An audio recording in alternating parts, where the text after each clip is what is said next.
No dia de hoje venho mostrar-vos que o Partido Socialista terá enviado a lei para o Tribunal Constitucional e Marcelo Rebelo de Sousa diz que vai esperar pelo resultado desse mesmo envio para se manifestar sobre o assunto. Evidentemente que depois do Tribunal Constitucional se manifestar, aquilo que Marcelo Rebelo de Sousa diz ou deixa de dizer se torna automaticamente irrelevante. Portanto, vamos ver esta, iniciativa do Partido Socialista que de certa forma agradou Marcelo Rebelo de Sousa e colocará em pausa, pelo menos para já, a lei da nacionalidade. Não acredito que coloque um fim, mesmo que haja inconstitucionalidades que possam ser apontadas, mas eu admito que alguma inconstitucionalidade possa ser apontada, ou pelo menos alguma crítica política de juízes do TC, como aconteceu da última vez. Juízes que disseram abertamente que se opunham politicamente à lei e que por isso não a deixavam passar. Nada tinha que ver com inconstitucionalidades propriamente ditas. Mas enfim, vamos passar isso à frente, vamos ver para já a notícia em que se fala do tema e fazer uns comentários. Os diplomas que alteram a Lei da Nacionalidade e o Código Penal foram aprovados há 15 dias pela maioria de direita. Chegaram a Belém na terça-feira, mas o PS não esperou por Marcelo. Tomou a dianteira e vai avançar com a fiscalização preventiva junto do Tribunal Constitucional. O requerimento deve chegar ao Palácio Raton na próxima semana e tudo indica que a iniciativa terá apenas a assinatura dos deputados socialistas. A constitucionalidade dos diplomas vai ser analisada e até esse trabalho estar feito, Marcelo pouco pode fazer. Há um pedido que vai entrar para a semana de fiscalização da constitucionalidade. Vamos esperar. Está anunciado para a semana. Estamos na sexta-feira e, portanto, se for para a semana, eu segunda-feira já saberei qual a fundamentação dos deputados. Marcelo garante que foi informado da decisão do PS em invocar esta prerrogativa muito rara em democracia. Sobre o que se segue, tudo vai depender da decisão do Palácio Raton e o professor explica. Se entender que é inconstitucional, o Presidente da República é obrigado a vetar. Se não se pronunciar, quer dizer, não entender que é inconstitucional, o Presidente da República aí tem um prazo para eventualmente ponderar politicamente a lei. Em caso de não haver luz verde do Constitucional, o veto de Belém é mais do que certo. Os diplomas podem continuar em suspenso. É expectável que a direita volte à carga nesse cenário, nem que para isso seja necessário fazer ajustes aos diplomas.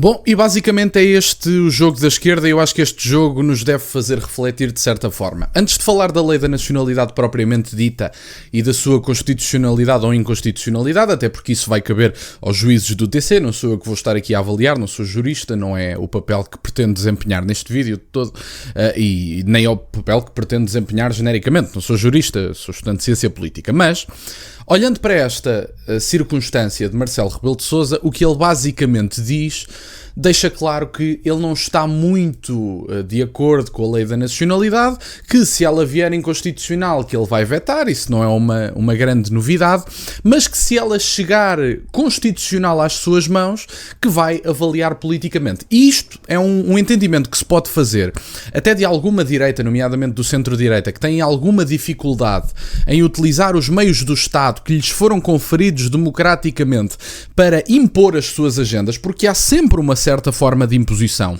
Por muito que alguém tenha medo da palavra imposição, é uma evidência que ela é imposta, desde logo porque as propostas são aprovadas por uma maioria parlamentar e, portanto, essa maioria parlamentar impõe às restantes bancadas uma determinada medida, nomeadamente a da nacionalidade, que contou com a abstenção da JPP e do PAN, se não me falha a memória, ou isso era de estrangeiros, já não me recordo do posicionamento da JPP e do PAN, mas para todos os efeitos sei que a esquerda votou toda contra. E, portanto, olhando para estas circunstâncias, a esquerda utiliza todos os meios legais para fazer avançar as suas agendas, ou pelo menos para prejudicar as agendas com as quais discorda. E eu acho que isto é uma lição que a direita tem que aprender agora por parte do Partido Socialista. É raríssimo, exatamente como disse o jornalista, que um partido tome a iniciativa de enviar para o Tribunal Constitucional determinado projeto de lei. E, portanto, o que nós conseguimos ver é que a esquerda, como chegou ao fim do seu domínio político, vai passar a utilizar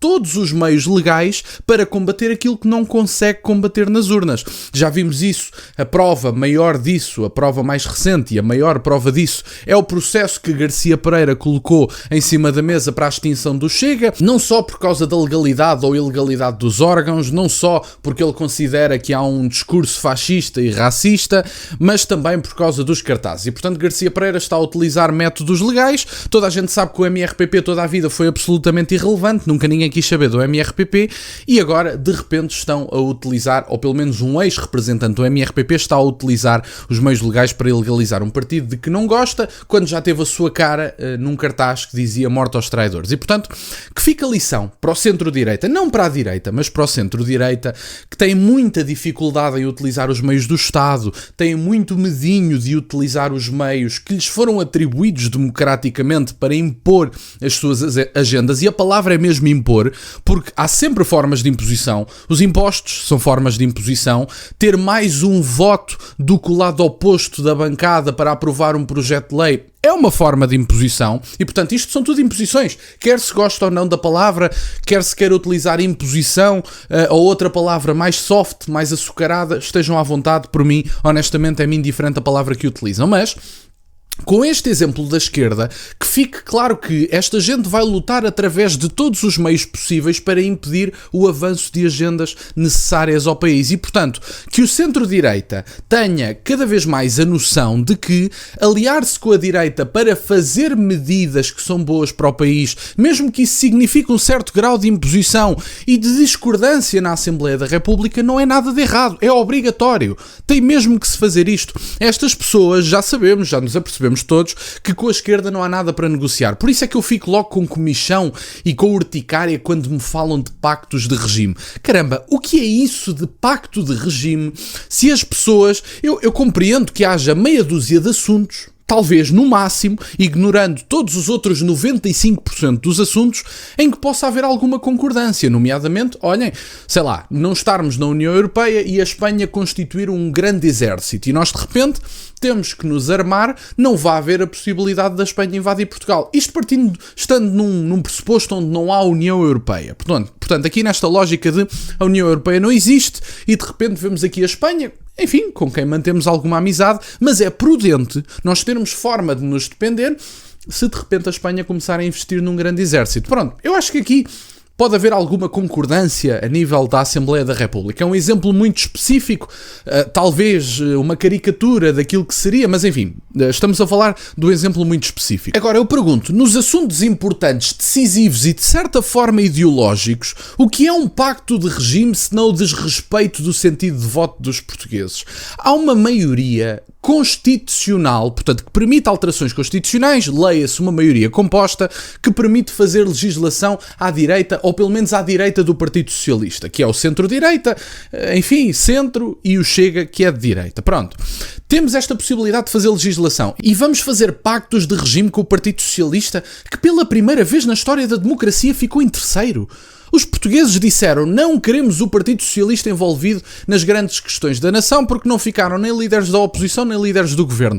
E agora a direita vai-se virar para o Partido Socialista para ter um pacto de regime. Um pacto de regime é uma traição ao voto na grande maioria dos casos. E, portanto, a direita tem que fazer utilização plena dos seus poderes e caracterizar, nomeadamente utilizar a força do Estado e a questão da legalidade para caracterizar, por exemplo, grupos antifas, como já é em muitos países, ilegais. A direita ou os partidos que estão à direita do Partido Socialista têm neste momento autoridade e legitimidade para impor as suas agendas. Façam-no sem vergonha, porque o Partido Socialista vai, sem dúvida nenhuma, utilizar tudo o que estiver ao seu alcance, legal ou político, para impor as suas agendas, ou pelo menos impedir que a direita imponha as suas agendas. E, portanto, acho que é bom que fique de exemplo esta brincadeira do Partido Socialista, mesmo que saia em constitucionalidade. Acho muito bem que a direita se una, ou os partidos à direita do PS se unam para fazer uma nova lei da nacionalidade e que seja cada vez mais, enfim, que haja critérios minimamente aceitáveis para se adquirir a nacionalidade portuguesa, que não se pode atribuir como se fosse uma brincadeira qualquer. E dar aqui um exemplo final, nomeadamente sobre a questão da imigração, que é um dos principais problemas da Europa, dos países europeus, genericamente falando. Também querem fazer um pacto de regime com o Partido Socialista sobre a imigração? Fica a pergunta a Luís Montenegro, por exemplo. Era isto que eu tinha para partilhar no dia de hoje. Fico-vos muito grato que estejam desse lado. Peço-vos só que deixem o gosto neste vídeo e que subscrevam o canal. Tem as minhas redes sociais, o MBA na descrição, por acaso de quererem fazer alguma doação. E nunca se esqueçam, meus caros, questionem tudo. Até à próxima.